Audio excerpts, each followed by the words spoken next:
예, 오늘의 증시 브리핑 시작하겠습니다. 오늘은 지수가 제법 강하게 올라갔죠. 뭐 잠시 차트로도 보여드리겠습니다만은 그러니까 지난번 저점 대비 99포인트 올라왔어요. 그러니까 누적으로 보면 지난번에 2648까지 빠졌었거든요. 근데 지금 2747까지 올라왔으니까 그러니까 저점 대비 거의 뭐 100포인트 올라온 거죠. 99포인트니까. 시장이 이렇게 올라올 수 있었던 몇 가지 재료들이 있었는데 우선 제가 이제 파워리장을 저는 인둘기라고 표현을 하잖아요. 그러니까 비둘기 같은 성향을 가끔 보여주면서 이제 이런 성향이 있다 이렇게 표현드리는데 어쨌든 오늘 파워리장의 발언 역할이 상당히 크긴 했습니다. 그러니까 0.5%포인트 인상에 대한 일말의 가능성을 지워버렸거든요. 그러니까 0.25%포인트 올릴 거를 지지를 한다. 이렇게 이야기를 하면서 이번 달 금리 올릴 거고 다음에 대차대조표 축소 같은 경우는 이제 이후에 어떤 상황 보면서 이제 시점이라든가 아니면 이제 강도라든가 이런 것들을 조절을 하겠다 이렇게 이야기를 했습니다. 그러니까 시장이 생각했던 것보다 걱정했던 것보다는 그렇게 강하게 긴축하지는 않는구나 이렇게 이제 보여진 거죠. 이게 오른쪽에 보시는 게 뭐냐면 금리 인상 확률 3월 FMC 회의에서의 금리 인상 확률을 보여주는 건데 이 주황색이 0.5%포인트 올리는 거고요. 이 파란색이 0.25%포인트 올리는 거거든요. 그러니까 지금 거의 90% 이상 이제 이걸로 올라갔고 0.5%포인트 인상 확률은 제로가 돼버렸어요. 아예 이게 제로가 돼버린 상태가 됐습니다. 그러니까 한때 0.5%포인트 인상 확률이 훨씬 더 높았잖아요. 근데 지금은 그냥 0.25 올리는 쪽으로 고정되다 보니까 강력한 긴축은 아니다. 이 부분에 대해서 좀 안도하면서 매수가 들어오는 그런 모습이 있었고 두 번째는 MSCI 관련된 어떤 이슈가 있었죠. 러시아를 제외한다라고 공식적으로 발표가 나왔잖아요. 그 내용을 좀 정리해 보면 신흥시장에서 러시아 뺄 거야 이렇게 이야기를 했고 뭐 그래서 이유는 뭐냐면 기관 투자자들이 접근하기 어려운 상황이 돼버렸다 여러 가지 어떤 상황 자체가 그래서 언제부터 9일 마감 후부터 적용을 할 거야. 그러니까 MSCI 신흥국 지수에서 러시아가 빠지게 되기 때문에 어제 설명드린 대로 우리나라가 여기에 이제 어느 정도 득을 보는 그런 계기가 됐죠. 이게 이제 규모라든가 실제로 얼마가 될지는 우리가 이제 몰라요. 실제로 어떻게 될지는. 근데 어쨌든 규모가 얼마가 됐든 뭐 작게 보는 데는 1조 원, 많이 보는 데는 한 8조 원 이렇게 다 이제 천차만별이거든요. 근데 어쨌든 돈은 들어온다라는 거죠. 그래서 선제적으로 움직이는 자금이 좀 있을 것 같다. 이런 점도 오늘 시장을 좀 끌어올리는 그런 역할을 했고요. 그 다음에 이제 또 하나는 중국의 정책 변화가 예상된다라는 건데 이게 오늘 월스트리트 저널에서 나온 걸 제가 이제 캡처한 거거든요.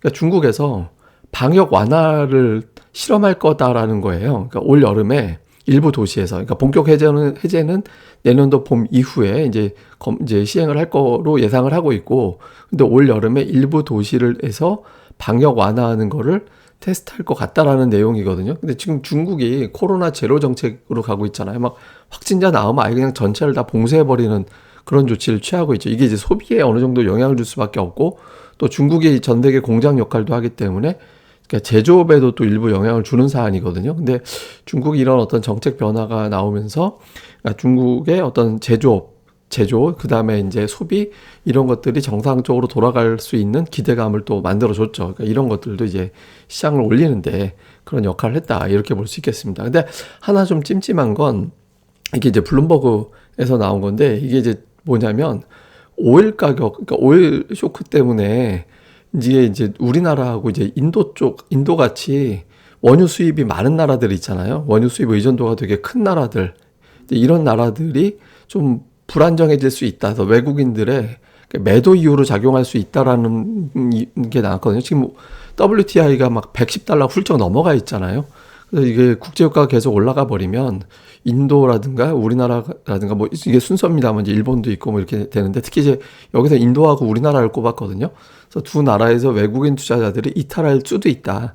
그러니까 이런 거를 좀 걸었어요. 그래서 향후에 이제 이 부분은 뭐 실제로 될지는 우리가 알 수는 없지만 이런 분석도 있습니다. 그래서 국제유가가 계속 올라간다라면 이건 좀 부담이 된다. 근데 제가 국제유가 관련해서 한번 분석을 할 거다라고 말씀을 드렸잖아요. 그러니까 매달 그 원유 선물 만기일이 언제냐면 25일에서 앞으로 3일 더 가면 그게 이제 원유 선물 만기일이거든요. 그러니까 이번 달 같은 경우는 3월 22일인가 아마 그럴 겁니다. 그러니까 그때 정도 전후됐을 때 국제유가가 크게 한번 흔들릴 가능성이 있거든요. 변곡을 맞이할 가능성이 좀 있어서 국제유가는 이번 달 중반까지는 좀 고전, 그 이후에는 좀 변곡이 나을 가능성도 있지 않나? 뭐 저는 그렇게도 보고 있습니다. 어쨌든 유가가 계속 올라가면 좀 외국인들 일부는 좀 움직일 수도 있다. 요거는 좀 부담되는 요인, 요건 좀 기억해 둘 필요가 있습니다.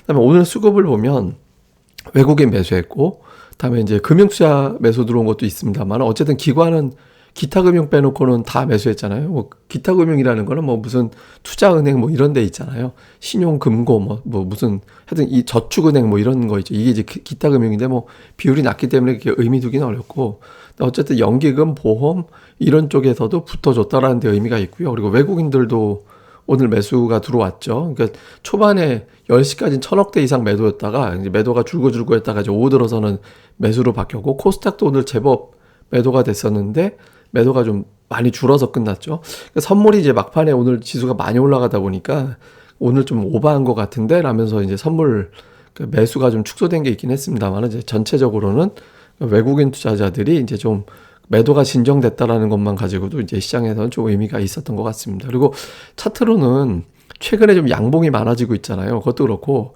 잘 보시면 올해 들어서 처음으로 21선 위에 넉넉하게 지수가 올라갔어요. 그러니까 5일선과 21선도 위로 좀 올라갔다라는 것도 좋지만 넉넉하게 올려졌거든요. 잘 보세요. 그러니까 살짝 걸튼 적은 있어도 올해 코스피가 21선 위로 올라선 적이 없었거든요. 제대로는. 이게 이제 일종의 하나의 끄트머리인지 아니면 출발점이 되는지 이거 좀 잘 주목해 볼 필요가 있습니다. 여기서 안착이 되면 2850 정도까지는 더 열어둘 수도 있거든요. 그래서 오늘 코스피는 기술적으로도 좀 의미 있는 변화가 생겼다. 그러니까 거래대금도 이제 거래량도 감소하다가 이제 늘어나는 쪽으로 바뀌었거든요. 이 외국인들이 조금만 더 도와준다라면 여기서 이제 조금 힘을 낼 수도 있겠죠. 그래서 이후에 이제 코스피의 수급 변화, 이게 이제 끝일 수도 있거든요. 저점 대비 100포인트 올랐다라는 점 때문에. 그래서 그 내일장의 수급의 변화가 상당히 중요하다. 이것도 좀 기억을 해야 될 것 같습니다. 이제 이슈를 좀 보면 현재 금리는 일단 금리가 긍정적이다라는 게 아니라 이제 정책에 대해서는 좀 걱정을 덜었다라는 점은 긍정적. 근데 이제 국제유가는 부정적이거든요. 오늘 저녁에 이 상황이 어떻게 되느냐. 그러니까 지금 제일 좋은 건 그러니까 유가가 빠지는 게 우선이에요. 지금은 유가가 계속 올라가 버리면 우리나라 환율도 같이 움직이는 환경이 되기 때문에 환율과 유가가 동시에 올라가 버리면 우리나라 수입 물가가 엄청나게 올라가는 상황이 생길 수 있거든요. 그래서 유가가 좀 안정되는지 여부가 당장 필요하고요. 그 다음에 이제 이 러시아 침공이 그러니까 회담이 계속 반복되고 있고 러시아에 대한 압박은 강화되고 있고 압박 받으면 이거 오늘 러시아가 환전 수수료를 30%를 부과한대요. 이게 미친 거죠 완전히. 예, 그러니까 완전히 좀 러시아는 제정신이 아닌 상황인데 자금 이탈을 막겠다라는 의지는 알겠는데 거의 뭐 극단적인 조치가 취해지고 있잖아요. 근데 이게 장기화되면 될수록 또 이제 거기에 따라서 시장에 적응한다라는 것도 있겠지만 어쨌든 곡물이라든가 에너지 관련해서는 변동성 요인이 좀 생길 수 있거든요. 그래서 그러니까 협상이 좀 빈번하게 나오는지 요것도 좀 체크가 필요하죠. 그러니까 장기화된다라면 이제 기업들 실적에 변수가 생겨버리는 게 되거든요. 그래서 요거 좀 체크가 필요하고 그 다음에 이제 중요한 건 이제 외국인들이 그동안에 대형주를 팔고 중성주 쪽을 매수하는 형태를 보였는데 대형주를 샀거든요. 그러니까 삼성전자가 이제 매수로 바뀌었고 하이닉스도 매수로 바뀌었어요. 그러니까 자동차도 좀 바뀌고 이 전차 군단에 매수가 들어온다라는 거는 하나의 어떤 악재 사이클에서 바뀌었다라는 거를 상징적으로 보여주는 대목이 될 수 있거든요. 그래서 외국인들이 전차 또는 전차 중에 하나라도 그러니까 매수를 좀 이어져 나간다면 지수가 앞서 차트에서 나왔듯이 2850까지 갈 수 있는 거고 여기서 이제 연속성이 없다라면 사실 오늘 지수대가 단기 고점일 수도 있습니다. 그래서 수급이 어떤 형태로 바뀌게 되는지를 좀 관찰해 볼 필요가 있고요. 그다음에 종목은 여러 가지 종목들이 올라가는데 자동차, 반도체, 건설 이 중에서 이게 근데 사실은 오늘 미증시에서 강했던 업종이에요. 미국에서 오늘 자동차 강했고요. 반도체 강했고 인프라 관련해서 또 종목들이 강세를 보였고 뭐 건설은 오늘 사실 정책 관련된 기대감도 좀 있었죠. 근데 이게 이제 그 미증시가 연속으로 이게 올라갈지 모르겠습니다만은 그러니까 단독 미증시에서 어정쩡 할 때도 이게 올라가 주는 게 되게 중요하거든요.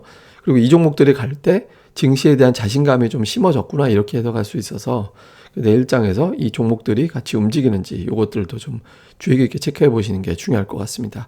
예, 어쨌든 올라가선 좋은데 수급이 쭉쭉 붙어줘야 조금 더 좋거든요. 그래서 이게 좀 이어지는지 여부 계속해서 좀 판단을 해보는 게 중요할 것 같습니다. 어쨌든 2650이 되게 중요했던 반전의 포인트였던 것 같아요. 근데 이제 또 한 번의 포인트는 이제 지금 단계입니다. 그러니까 100포인트 올라왔기 때문에 여기서 수급의 연속성이 나온다면 여기서 또 한 100포인트 정도 도전해 볼 수 있는 분위기가 되거든요. 그러니까 그런 구도가 나오는지 잘 살펴보는 게 좋겠습니다.